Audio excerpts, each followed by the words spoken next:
शाळेची ही वाट, शाळा घडवी सवंगडांशी गुरुजनांशी गाठ, शाळा घडवी सवंगडांशी गुरुजनांशी गाठ.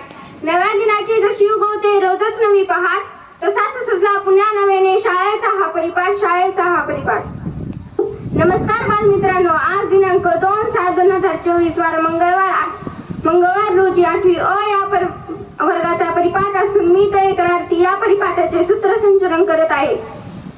सुरुवात कशी झाली वर बऱ्याच घटनेचा शेवट अवलंबून असतो, पण आम्ही आमच्या परिपाठाची सुरुवात सुविचाराने करणार आहोत. माणुसकी खूप कमी होत चालली, ती फक्त जपायला शिका. इतिहास सांगतो काल सुख होतं, विज्ञान सांगतो उद्या सुख असेल, पण माणुसकी सांगते जर मनात चांगल्या विचारांची साठवण असेल तर दररोज सुख असते. आणि म्हणून आता सुविचार घेऊन येत आहे जिकरा पठाण. नमस्कार बालमित्रांनो, आजचा सुविचार. जेव्हा तुम्ही काहीच करत नाही तेव्हा फक्त एकच करा, ते म्हणजे प्रयत्न. धन्यवाद. धन्यवाद जिकरा. दिनविशेष. उगवणाऱ्या प्रत्येक दिवशी काही ना काही घटना घडून गेलेली असते आणि त्या उगवणाऱ्या प्रत्येक दिवसाला काही ना काही महत्त्व असतं आणि म्हणून घडून गेलेल्या घटनांना उजाळा देण्यासाठी आजचे दिनविशेष घेऊन येत आहे आनंद पठाण. नमस्कार बालमित्रांनो, आजचा दिनविशेष. नेताजी सुभाषचंद्र बोस यांना कलकत्ता येथे स्थानबद्ध करण्यात आले सन 1940. धन्यवाद. धन्यवाद सानू. नैतिक मूल्य. डॉक्टर बाबासाहेब आंबेडकरांनी आपल्या 10 नैतिक मूल्यांची सांगड घालून दिली आहे. त्यापैकी एक नैतिक मूल्य घेऊन येत आहे समृद्धी सागरे. नमस्कार. आजचे मूल्य श्रम प्रतिष्ठा. श्रम प्रतिष्ठा म्हणजे जीवन जगत असताना श्रमाला फार महत्त्व आहे. श्रमामुळेच मान सन्मान मिळतो. आज जे लोक प्रसिद्ध आहेत त्यांची प्रसिद्धी श्रमामुळेच आहे. याला श्रम प्रतिष्ठा असे म्हणतात. धन्यवाद. धन्यवाद समृद्धी. बातम्या. आपल्या शिक्षकांची आणि आपल्या पालकांची आपल्याकडून खूप मोठे स्वप्ने असतात आणि ही स्वप्ने पूर्ण करण्यासाठी आजच्या आधुनिक युगातील घटना आपल्याला माहीत असणे जरुरी आहे. म्हणून आजचे बातमीपत्र घेऊन येत आहे सृष्टी तारगे. नमस्कार बालमित्रांनो, आजच्या बातम्या. देशामध्ये वसंतराव नाईक यांची जयंती मोठ्या उत्साहाने साजरी करण्यात आली. टीम इंडियाचा पुढील ही 20 कर्णधार निवडणार. भारतीय संसदेमध्ये विठ्ठल नामाचा गजर. धन्यवाद. धन्यवाद सृष्टी. चिंतन केल्याने मन शांत होते, म्हणून आजचे चिंतन घेऊन येत आहे दिव्या मस्के. नमस्कार बालमित्रांनो, आजचे चिंतन. आम्हा घरी धन शब्दांची चरतणे, शब्दांची तशस्त्री यत्ने करू. शब्दाची यामुच्या जीवाचे जीवन, धन वाटे जीव जन लोका. तुका म्हणे पहा शब्दाची हा देव, शब्दाची गौरव पूजा करू, असे संत तुकाराम महाराज म्हणतात. धन्यवाद बालमित्रांनो. धन्यवाद दिव्या. सामान्य ज्ञान. जगात ज्ञानाचा विस्फोट झाला आहे. आता मिळालेले ज्ञान थोड्या वेळाने शिळे होत आहे. स्पर्धा वाढलेली आहे आणि या स्पर्धेच्या युगात टिकायचे असेल तर आपल्याजवळ सामान्य ज्ञानाची शिकरी असणे महत्वाचे आहे. यासाठी आजचे सामान्य ज्ञानाचे प्रश्न घेऊन येत आहे दीपा काळे. नमस्कार बालमित्रांनो, आजचे सामान्य प्रश्न पहिला. 5वी साठी 1331 चे घनमूळ किती? बरोबर, 11 हे उत्तर बरोबर आहे. प्रश्न दुसरा. 6वी साठी मराठीतील 6व्या पाठाचे नाव काय?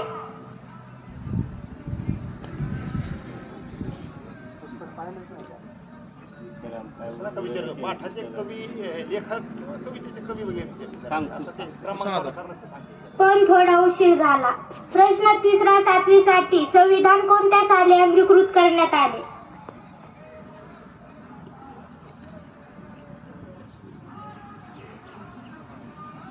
(1949) रोजी. प्रश्न चौथा. 8वी साठी डॉक्टर बाबासाहेब आंबेडकरांनी 1920 सालीच्या जानेवारी महिन्यात कोणते पाक्षिक सुरू केले? मूकनायक हे उत्तर बरोबर आहे. प्रश्न 5वा. 9वी साठी भारत माता म्हणजे काय? चूक. बरोबर, भारतातले सर्व लोक. प्रश्न 6वा. 10वी साठी पासपोर्ट या शब्दाला मराठीतून काय म्हणतात?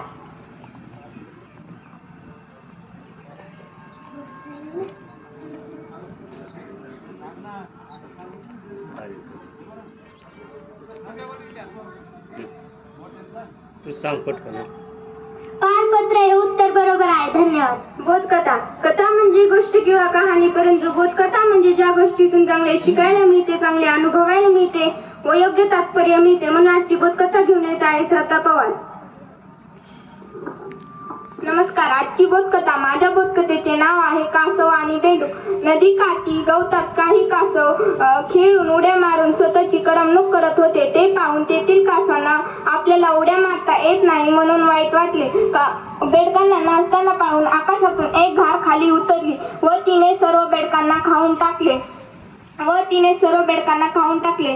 ते पाहून एक कासव इतर कासवांना म्हणाले, अंगात उड्या मारण्याची शक्ती असल्याने मरण येत असेल तर ती शक्ती नसलेलीच बरी. तात्पर्य, देवाने जे गुण जन्मताच दिलेले असते तेच हितकारक असते. धन्यवाद श्रद्धा. इंग्रजी शब्दार्थ. इंग्रजी ही सर्व जगात बोलली जाणारी आंतरराष्ट्रीय भाषा आहे. तिचा पाया मजबूत ठेवण्यासाठी इंग्रजी शब्दाचा साठा असणे महत्वाचे आहे. म्हणून इंग्रजी शब्द घेऊन येत आहे अक्षरात. नमस्कार बालमित्रांनो, आजचे शब्द प्राऊड.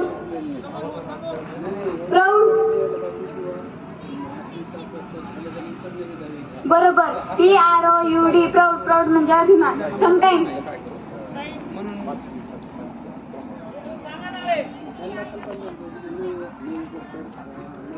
SOME, समटाइम म्हणजे कधी कधी. क्लासिफिकेशन. बरोबर, CLASSIFICATION, क्लासिफिकेशन म्हणजे वर्गीकरण. धन्यवाद श्रुती. शेवटी जाता जाता एवढंच म्हणते की पंखामध्ये बळ आलंय, प्रत्येक पाखराने आभाळात नक्की उडावं. पण ज्या घरट्याने आपल्याला आश्रय दिला ते घरट कधी विसरू नये.